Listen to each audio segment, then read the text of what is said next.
With everything that we know about trigonometric functions, sine, cosine, tangent, as functions, we can ask the question, do these functions also have inverse functions?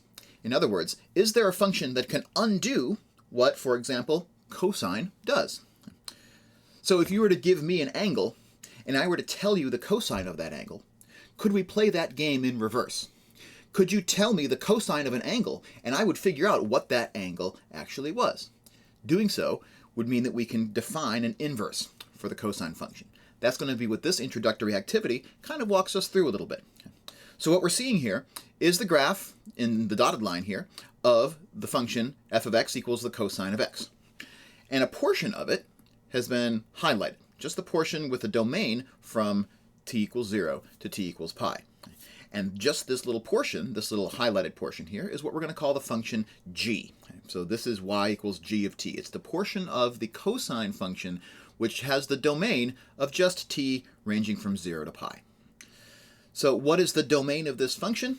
The domain of this function is the portion of the horizontal axis that this graph covers. It's just t ranging from 0 to pi, inclusive of both, so we're including both of the endpoints. T equals 0 is a part of the domain. T equals pi is a part of the domain.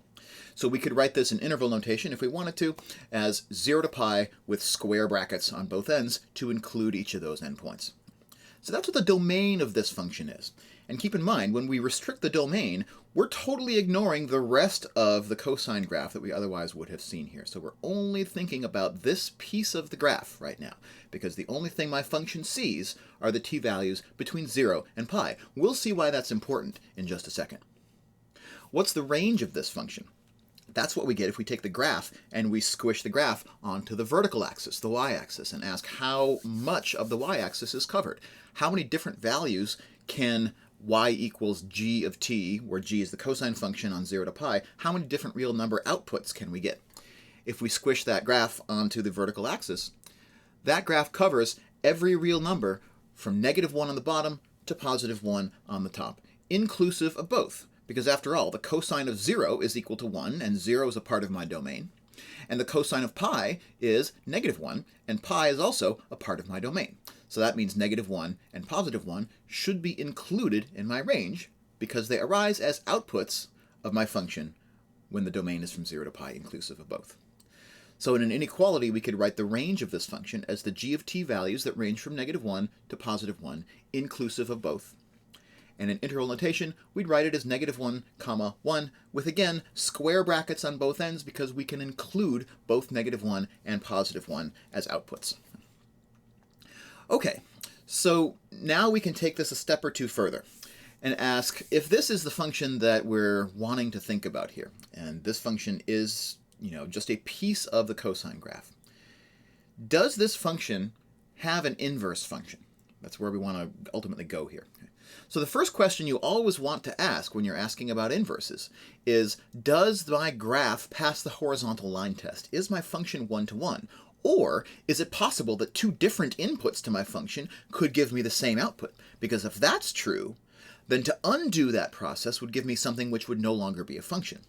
And so in order for a function to have an inverse, it needs to be one-to-one.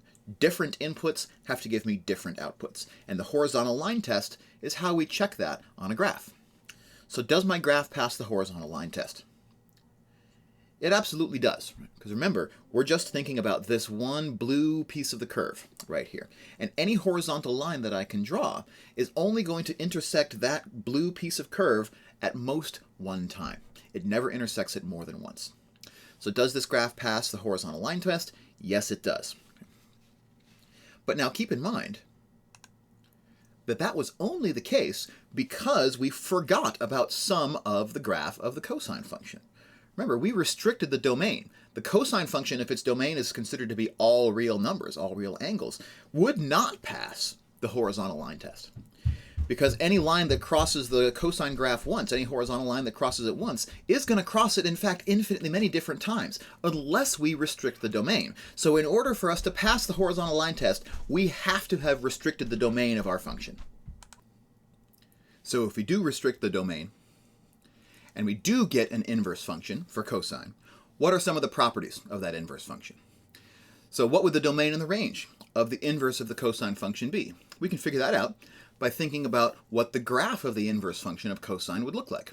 Remember, the graph of the inverse of a function is nothing more than what we get if we reflect the original graph over the diagonal line y equals x. That corresponds to an interchange of the input with the output, which after all, that's exactly how we define inverse function. If I reflect this graph, I'm going to get a graph that looks something like this, right? Where my original cosine graph had the point pi negative 1, my inverse cosine graph is going to have the point negative 1 comma pi. Reverse the x with the y. 0, 1 became 1, 0, and pi over 2 comma 0 became 0 comma pi over 2, right? So all my x's became y's, all my y's became x's. This is what happens when we pass to the inverse of a function. Everything is backwards. And so, what are the domain and the range?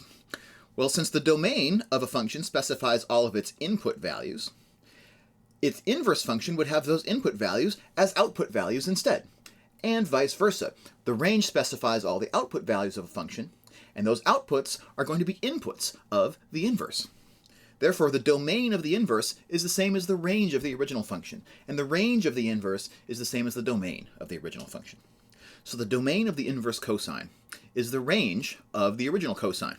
So the domain is going to be negative 1 to 1. And the range of the inverse cosine is the domain of the original, which again, we had to restrict the domain of the cosine in order to get it to have an inverse, and the way we restricted it was to look at just from 0 to pi. So that becomes the range of the inverse cosine. So to wrap this up, let's think about what the inverse cosine function could tell me. Here's an example from the unit circle. So in this example from the unit circle, I can take any angle that I want to on my unit circle, and I can see how that angle on the unit circle corresponds to a point on the graph of the cosine function. So let's go back to a right triangle that we know very well, a right triangle that makes an angle of 60 degrees with the positive x-axis. That right triangle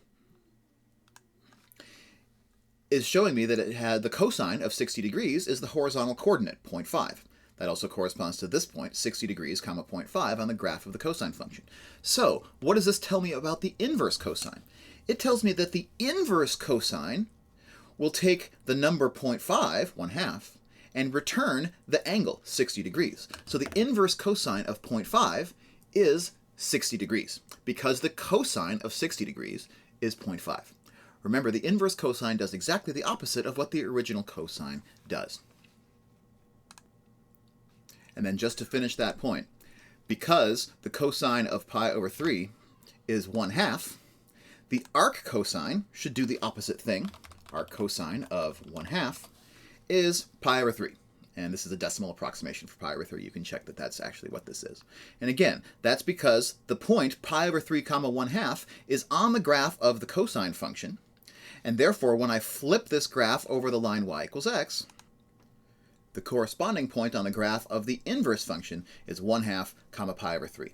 So the inverse cosine of 1/2 is pi over 3. Last thing I want to mention is the name that we give to the inverse trigonometric functions. We give them the name arc. So arc-cosine is the inverse function of cosine. Arc-sine is the inverse function of sine. And arc-tangent is the inverse function of tangent. Those are the only names and notations I'm going to use for inverse functions in trig. Make sure you don't get confused by other notations that get used out there that use an exponent of -1. Strike those from your memory because they can confuse you more than illuminate you. I will always call them arc functions. Arc-sine, arc-cosine, arc-tangent. Those mean the inverse function of sine, inverse function of cosine, inverse function of tangent.